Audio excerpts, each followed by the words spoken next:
A storm brews over the South China Sea. Warships from different nations prowl the waters. Fishermen are chased away from their own islands. News headlines warn of clashes that could spark a bigger conflict. In this tense setting, the Philippines and Australia have come together, planning new ways to defend their interests. The sea is crowded not just with ships, but with hopes and fears. China is building military islands and pushing its claims. Smaller countries like the Philippines worry about losing control of their waters. Allies watch closely, wondering if a single move could set off a chain reaction. Australia is not a country you might expect in this drama. It sits far to the south, yet its security is tied to what happens in these northern seas. Now, Australia is quietly building military projects across secret sites in the Philippines, 8 projects at 5 hidden locations.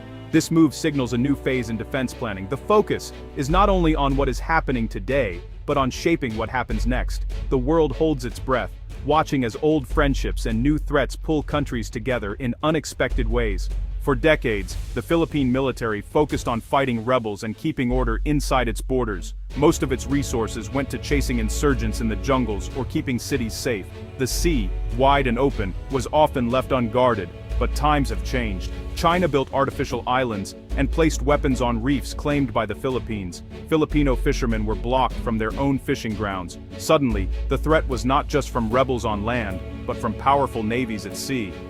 This shift forced the Philippines to rethink its defenses. It opened talks with nearby countries and distant allies. It joined military exercises and signed new agreements, hoping friends would help protect its territory. Partnerships with the United States, Australia, and Japan grew stronger. The Philippines knew it could not face such a big challenge alone. It needed help to watch the seas, train its troops, and defend its borders. Australia's role in the Philippines grew quietly at first. The two countries already worked together on training and disaster relief, but as threats at sea increased, Australia decided it was time to do more. In late 2025, news broke. Australia would build 8 military projects at 5 secret sites across the Philippines. The announcement was brief, with few details. Journalists and experts scrambled to learn more, but the exact locations were not revealed. This was different from past cooperation. Before, Australia had sent trainers or helped with equipment. Now it was investing money and effort to build real infrastructure, bases, airstrips, and storage facilities on Philippine soil. The Philippines welcomed the move. It saw Australia as a trusted partner, one that could help balance China's growing power in the sea. Both countries stressed that these projects were not aimed at starting a fight, but at keeping the peace. Why all the secrecy? The answer is complex. First, revealing the exact locations could make the sites targets for sabotage or attack. Both countries want to protect their soldiers and equipment from spies or enemies. Second, secrecy helps avoid local protests. Some communities worry about noise, pollution, or being caught in the middle of a conflict. By keeping details quiet, the governments can finish building without sparking unrest. Third, secrecy is a signal to China.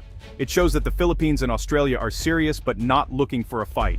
They want to build a quiet edge, not shout about their plans. It is also a way to avoid giving away military tactics or strengths. Finally, the details are kept hidden to keep options open. If the situation in the region changes, the sites can be used for different purposes: training, defense, or even relief during disasters. Flexibility is key in a time of fast-moving threats. The United States has been the Philippines' main security ally for decades. Their Enhanced Defense Cooperation Agreement, or EDCA, lets U.S. troops and equipment use certain Philippine bases. These locations are often public and, some even have signs in English and Filipino. Australia's projects are different. They are not covered by EDCA, but by separate deals and understandings. Australia's approach is, quieter, with less fanfare and more secrecy. The focus is on building infrastructure that can be used by both countries for training and emergencies. While the US brings big aircraft carriers and fighter jets, Australia offers rapid deployment units, surveillance planes, and specialized engineers. Australian and Filipino troops train together, but without the crowds or cameras seen at US events. This approach allows the Philippines to spread its bets. By working with several partners, it gets more support and more options. It also avoids putting all its defenses in plain sight, making it harder for enemies to plan attacks. The secret sites are more than just empty land or concrete runways. They will be used for joint military exercises where Australian and Filipino troops practice side by side. These drills might include patrols at sea, landing exercises, or responding to emergencies like typhoons.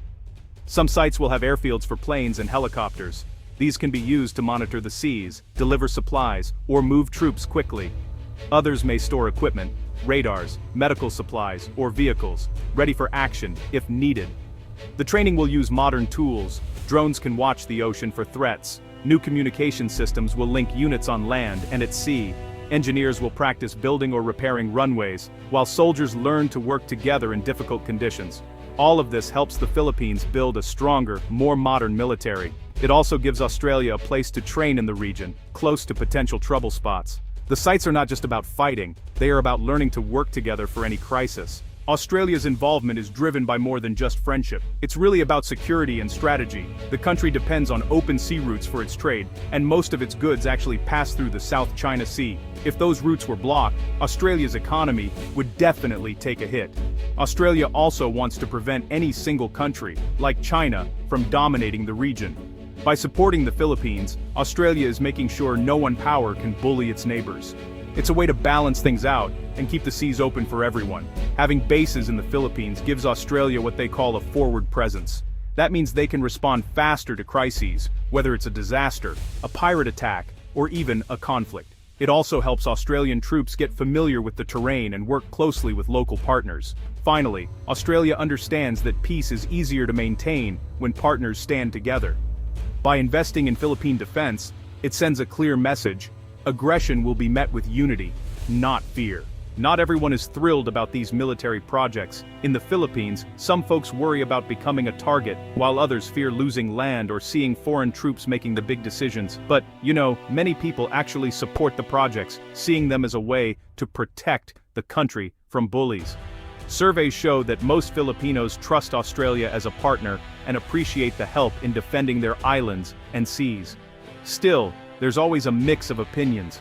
Some groups want a bigger say in how decisions are made and where bases are set up. Over in Australia, the public debates these moves too. Some people are concerned about getting dragged into a war that's far from home, but others believe it's right to help friends and keep those sea routes open. Polls show growing concern about China's actions, but support for helping the Philippines remains strong. Both governments know they have to keep people informed, so they hold meetings and share updates, trying to balance secrecy with public trust. In the end, these projects really depend on support from regular citizens in both countries. China's actions have shaped every part of this story.